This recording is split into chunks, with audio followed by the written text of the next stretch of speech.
Each year, Stump Cross Caverns give thousands of visitors an introduction into the strange and silent beauty of the underground world. They see it with the relative comfort of pathways and electric lighting, but in truth, this is a place where man and light are both intruders. They go away, we hope, with a little understanding of this fascinating world of stalactites and stalagmites, a world which for hundreds of years was familiar only to the lead miner, who hacked a meagre living from the rock under the bleak and beautiful moorland of Greenhow Hill.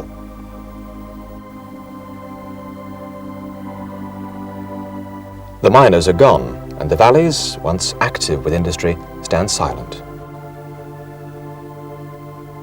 Lead mining brought riches to a few, but for the men who toiled underground, it was often a bitter struggle, with an early death the only reward.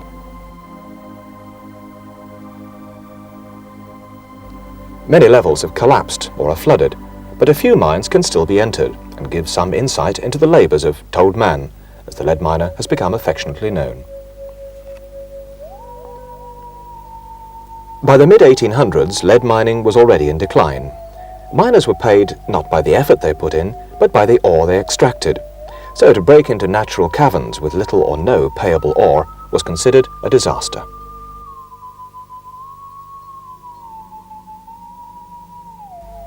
When a party of miners broke into Stump Cross Caverns in 1858, William Newbold considered it differently. He leased the land and opened the caves to the public at 1 shilling a head.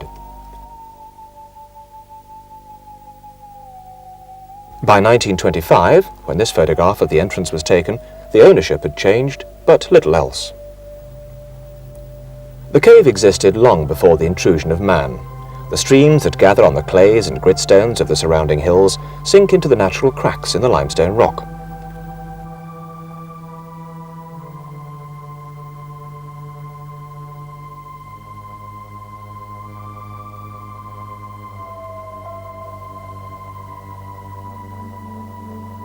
Underground, the slightly acidic water dissolves, erodes, and over countless thousands of years enlarges the fine fissures into a natural underground riverbed. Many passages, now dry, were once completely filled with water, taking on a tube-like shape as the water dissolved away the rock equally in all directions. In other passages, the stream has carved a deep canyon, and collapses, in areas of natural weakness, have opened large chambers. But it's the dripstone formations that make the cave so attractive. As each drip hovers a moment before it falls, water evaporates, and a little of its dissolved limestone is deposited in its crystalline form. These fragile straws are hollow, but in other formations the water runs down the outside, forming the more familiar stalactite shapes.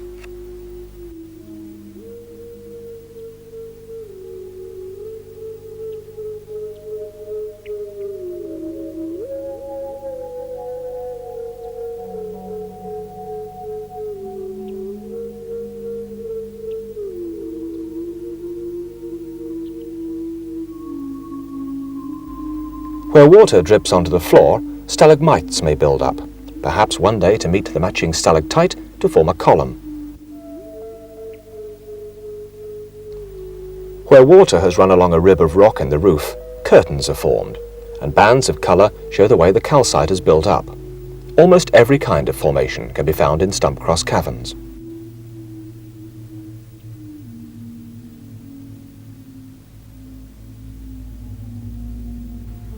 At Easter 1922, a group of young Cambridge undergraduates, led by Christopher Francis Drake Long, arrived at the cave, hopeful of making new discoveries.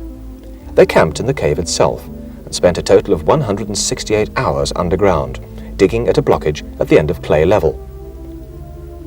It was back-breaking work, but a draft from somewhere ahead led them on. 10 meters of boulder clay was removed before breakthrough came. Their reward? 500 meters of descending passage, leading to the most important discovery of all.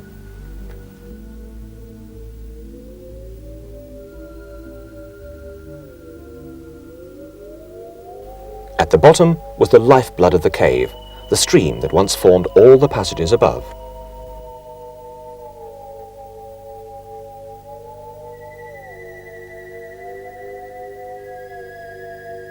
Long's association with the cave continued.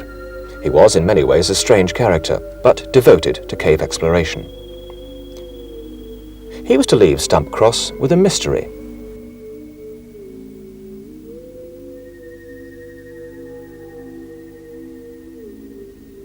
In 1923, accompanied by Harold Busfield, a 10-year-old local boy, he's said to have followed a low crawl to an underground lake.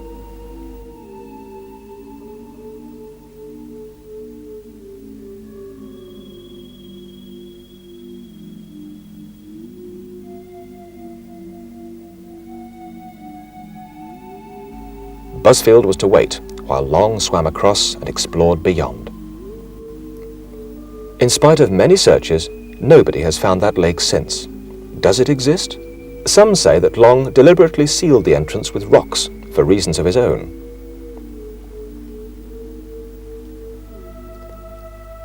Troller's Gill is a deep canyon, once well known to lead miners and a little over a mile away from Stump Cross.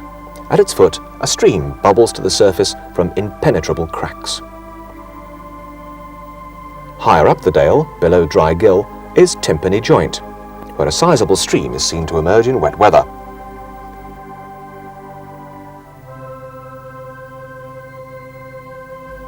Dye tests show that Mongo Gill, the stream that sinks to the east of Stump Cross, is the same stream that can be found in the known cave, and those same waters are among those to emerge at Timpany Joint and at Troller's Gill.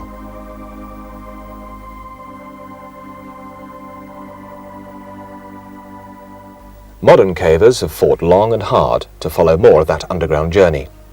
These passages, likened to heaven and hell, were found in 1949 by climbing up to a hole in the roof from the stream.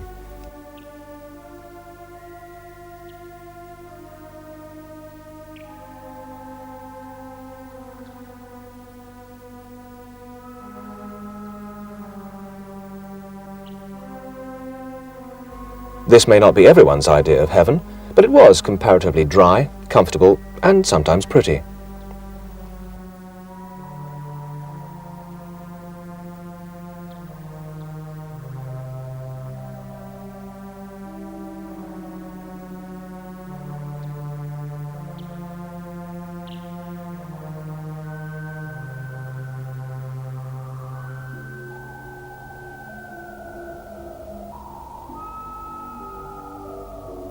Squeezes led down below to new sections of streamway. Hell was wet and narrow, with uncomfortable crawls over sharp rock. Those who visit it say it lives up to its name.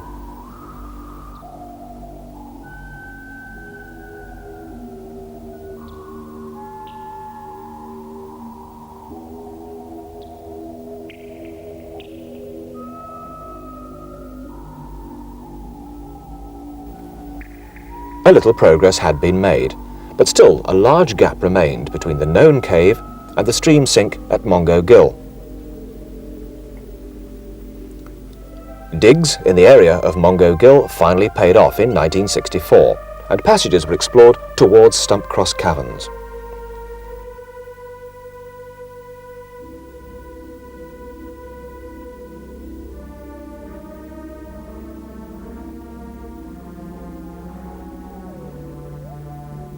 An earlier dig to open the old Shockle shaft had proved unsuccessful, but exploration in the new Mongo Gill caves showed that the miners had been there before them.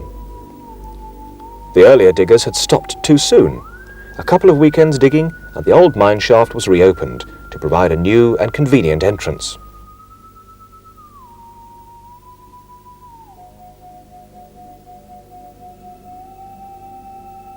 It was apparent that the miners had known Mongo Gill well. In fact, the majority of its passages are natural and form a part of the Stump Cross system, but in many places the miners' work was apparent.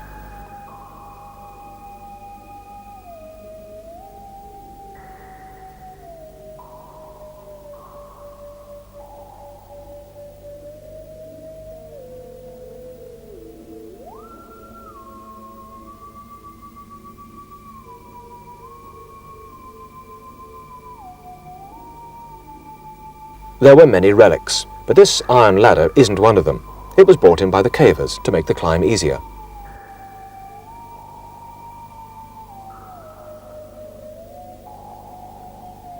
But in the chambers near it, initials on the roof evoke thoughts of those who were here before, with dates throughout the cave ranging from 1792 to 1855.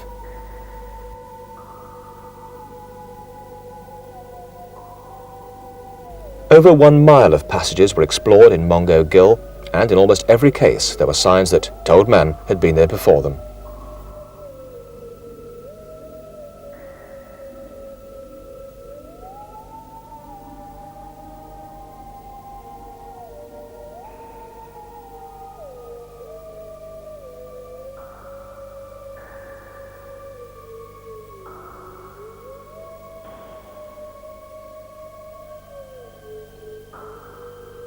Some lead ore had been found and worked. In the lower sections of the cave, the rotting remains of an old wheelbarrow tell the tale of countless hours of toil.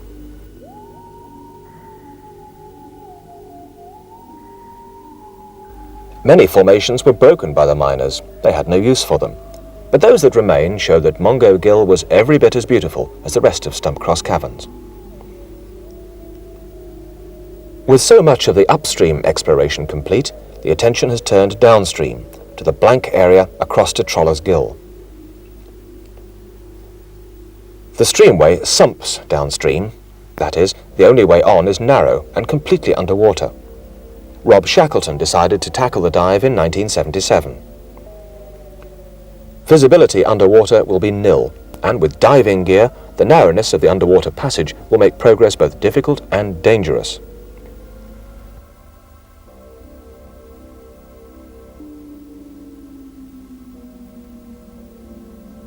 Fellow cave diver Julian Griffiths will tend his safety line.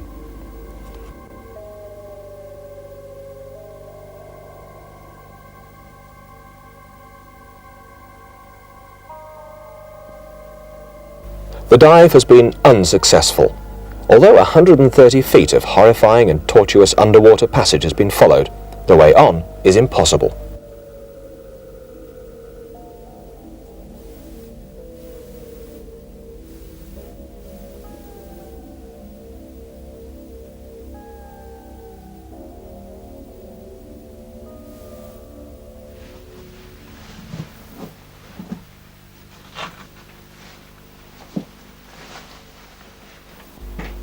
There is more to find in the cave than cave passages, as archaeologist Thomas Lord explains. I've squeezed into a cave discovered in 1955 when George Gill observed a bat flying out into the main show cave. In this part of the cave there are a number of collapsed boulders, some limestone and some bits of millstone grit which have come in from the surface.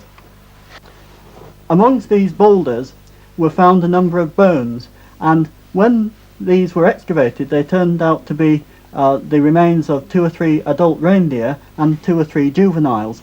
Now these appear to have fallen from the surface down a shaft which is no longer open and probably fell unexpectedly whilst grazing sometime during the Ice Age.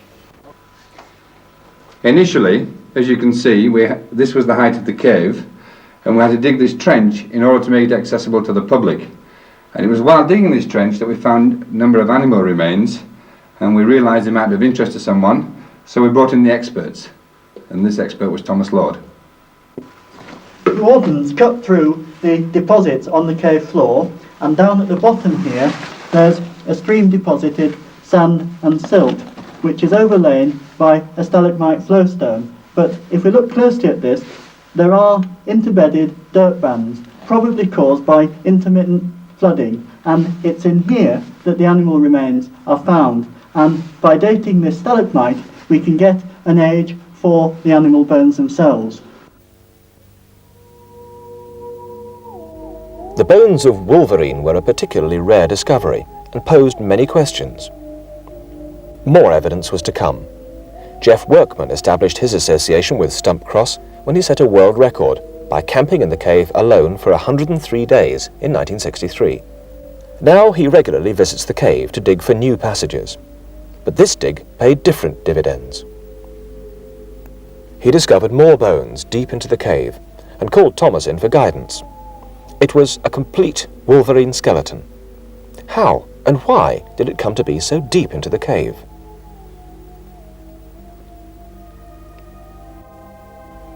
What the public sees can only be a small part of Stump Cross Caverns, and what is known can only be a small part of what there is to know.